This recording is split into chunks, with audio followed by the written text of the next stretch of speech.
Selamat datang di Dunia Manji. Hari ini saya mau membahas seorang gitaris fingerstyle yang sangat jago mainnya, Alif Ba Ta.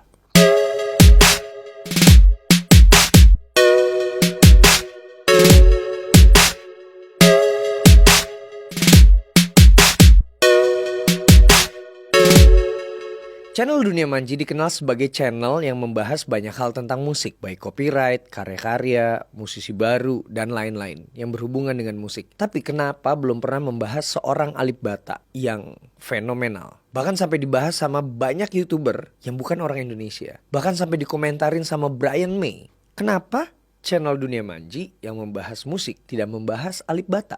Kemarin saya menerima tantangan dari channel Monprank. Sempat saya posting juga di community atau komunitas. Di sini musisi dunia akui skill Alif Ba Ta. Teruntuk Anji yang sedang sibuk membahas Aisyah, istri Rasulullah. Itu kalau memang ngelihat judulnya itu sepertinya sangat provokatif ya. Maksudnya kayak lo ngapain sih bahas Aisyah istri Rasulullah terus, sibuk banget. Tapi lo belum pernah membahas tentang Alif Ba Ta. Tapi kalau kamu nonton isinya, video itu sangat bagus. Maksudnya ya gitu tadi. Saya sebagai musisi di industri yang juga menjadi YouTuber yang membuat banyak konten tentang musik, kenapa tidak membahas Alif Ba Ta? Oke, saya berharap teman-teman menonton video ini dengan baik, tanpa ada prasangka yang buruk, tanpa ada pikiran yang buruk. Tapi saya mau menjelaskan. Jadi sebenarnya Alif Ba Ta ini sudah menarik perhatian saya sejak lama.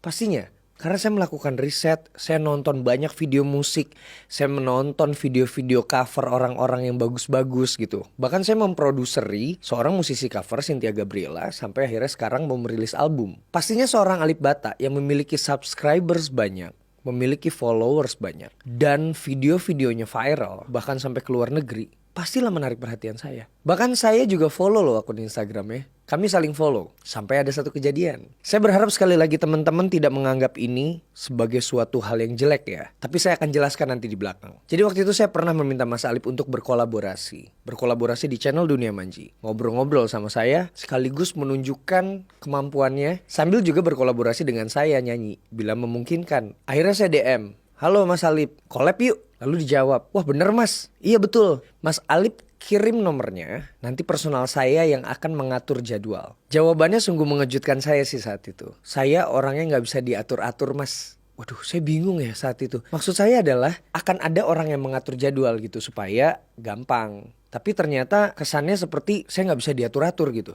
Saya bingung tuh, saya mesti berkomentar gimana, ini bercanda atau enggak gitu. Sampai akhirnya, oh ya udah kalau begitu. Udah gitu doang, terus tidak ada jawaban lagi.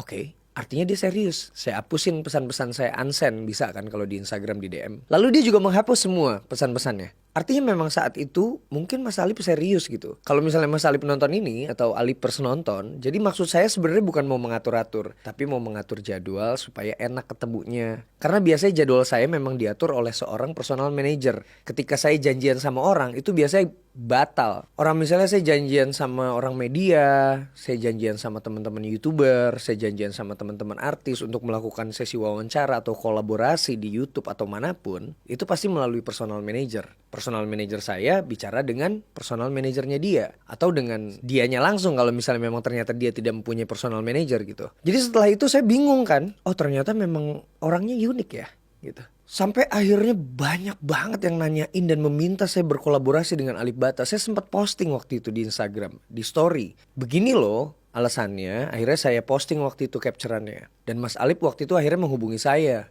Mas saya cuma bercanda, tapi sampean ngerasanya saya serius. Terus saya bilang, Mas Alif, tapi kalau misalnya bercanda, kenapa waktu itu pas saya jawab oke terus gak ada lanjutannya lagi nih gitu. Lalu setelah itu ada teman saya merespon, orang Jogja. Jadi dia ini publisher dan cukup bagus. Teman-teman kalau saya sebutkan namanya pasti tahu dia siapa. Tapi saya gak sebutin namanya karena saya udah bilang sama dia bahwa aku gak akan nyebutin namamu, tapi aku akan masukin sebagai materi videoku gitu. Jadi waktu itu temanku ini dia mempunyai publisher yang nawarin Mas Alif untuk mengurus konten ID-nya, mengurus konten-kontennya, aset digitalnya. Tapi jawabannya waktu itu Mas Alif juga agak-agak unik juga sih. Alah emang bisa diduitin, alah emang begini-begini gitu. Sampai akhirnya teman saya kayak, ini maksudnya kan kita mau nolong, kita mau mengelola gitu. Cuma karena memang sambutannya kurang bersahabat, ya akhirnya gak jadi. Nah tapi dengan konten ini saya bukan berarti mau ngejelekin Mas Alif, atau saya mau bilang bahwa Alif Ba Ta itu tidak oke. saya mencoba untuk melihat channel-channelnya Monprank. Di situ terlihat bagaimana Mas Alip kontennya diakui oleh orang lalu didaftarkan ke TuneCore. Dan akhirnya kontennya seperti dimiliki oleh orang. Nah sebenarnya yang pentingnya publisher adalah untuk mengurus hal-hal seperti itu gitu.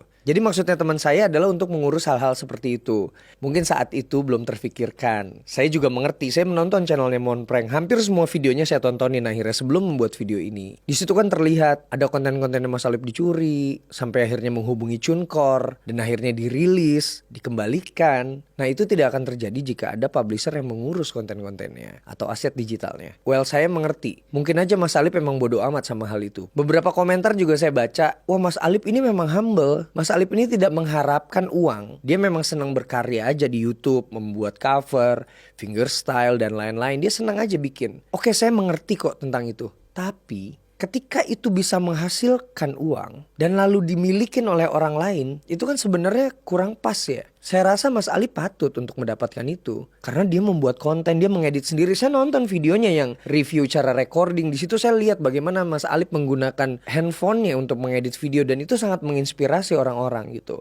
Dan dari apa yang saya pelajari, banyak orang-orang suka sama channel Alip Ba Ta. Itu karena Mas Alip di situ terasa begitu dekat, terasa seperti oh ini salah satu dari gue nih. Dan Mas Alip menginspirasi dengan berkarya melalui handphonenya. Semua audionya cuma pakai Sony kecil, terus dia pakai Boya mic-nya, lavalier microphone, terusnya dia pakai handphone power director ngeditnya. Itu seperti menunjukkan bahwa kita bisa berkarya dengan cara yang sederhana, dengan gadget apapun. Untuk itu saya mengerti gitu. Makanya banyak orang-orang bilang udahlah gak usah peduliin Mas Alip mah cuma pengen berkarya aja. Saya mengerti, berkarya itu bagus. Tapi ketika ada nilai ekonominya, itu patut untuk diurus. Karena itu haknya Mas Alip. Daripada kena ke orang, daripada diambil orang, ya akhirnya kayak seperti yang terjadi itu di TuneCore. Ada orang mengambil haknya, lalu mengakuinya. Kan itu gak enak ya. Kita bikin karya. Saya juga ada kok karya-karya yang gak saya monetize. Ada lagu-lagu yang saya lempar aja, tapi tetap dilindungi oleh Content ID. Ketika ada orang yang mau mengambil itu tidak bisa.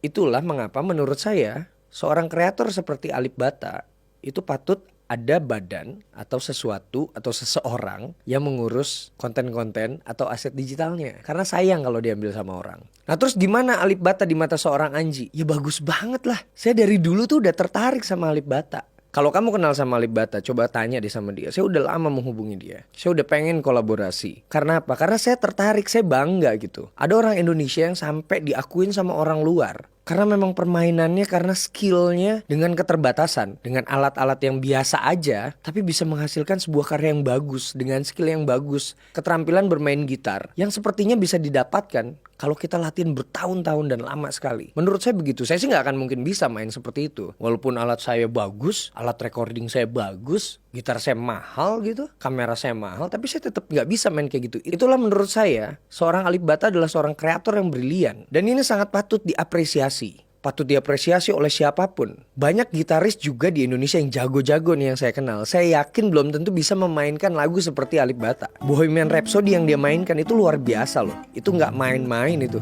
Itu susah banget. Terusnya lagunya Maher Zain yang kedengarannya sederhana. Dia mainkan dengan gitarnya. Terusnya di sini ada alat perkusinya yang dibikin pakai botol. Itu juga luar biasa. Itu gak main-main loh. Jadi kalau ditanya Alip Ba Ta itu gimana di mata seorang Anji? Luar biasa, kreator musik yang hebat. Dan mungkin tidak ada seorang gitaris di Indonesia yang bisa menyamai permainan dia seperti itu. Karena gayanya berbeda. Bukan berarti yang lain gak jago. Banyak banget yang jago. Tapi gayanya berbeda, dia unik. Buat temen-temen yang belum pernah tahu Alip Ba Ta itu siapa, coba kamu cek. Alip Ba Ta udah keluar semua nanti. Memang di channelnya cuma ada 6 video. Tapi di bawah foto profilnya itu ada tulisan upload. Kamu tinggal klik. Akan kelihatan semua konten-konten yang udah dia upload. Entah kenapa disembunyikan. Mungkin karena masalah konten ID atau waktu itulah, saya nggak tahu.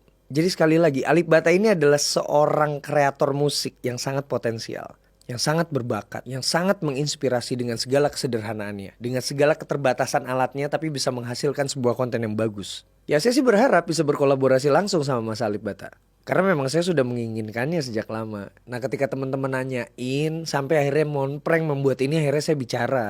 Jadi ini adalah jawaban saya dari pertanyaan di channel Monprank. Dan kalau Mas Alip nonton, semoga kita masih bisa berkolaborasi. Buat teman-teman yang belum tahu Alip Ba Ta itu siapa, kamu harus tahu. Kamu buka channelnya, lihat video-videonya, itu dia sangat hebat. dengan segala keterbatasan alat, tapi dia bisa membuat konten yang bagus dengan skill yang sangat bagus, istimewa menurut saya. Dan satu lagi, berhubungan dengan konten ID, berhubungan dengan publisher, berhubungan dengan copyright dan lain-lain yang menyangkut konten Mas Alif Ba Ta, itu nanti saya akan jelaskan di video lain, video selanjutnya yang berhubungan dengan copyright, berhubungan dengan konten ID dan lain-lain. Saya akan bicara dengan pakarnya. Kenapa orang bisa mengambil konten orang lain, dimasukkan ke TuneCore, CD Baby, atau agregator lain, dan akhirnya mereka mendapatkan uangnya. Bukan mereka yang bikin, kreatornya orang lain, tapi mereka yang mendapatkan hasilnya dari penjualan digitalnya. Itu aneh kan? Itu akan saya bahas di video lain. Buat Alipers, dukung terus Mas Alif Ba Ta untuk terus berkarya. Jangan terlalu ngerusuhin dia. Saya jadi mulai bisa membaca si karakternya. Memang dia orangnya cuek aja gitu. Dan bilangin sama Mas Alif, collab sama Anji. Jangan lupa senyum hari ini. Tungguin konten selanjutnya ya. Akan keren bicara tentang copyright dan lain-lain.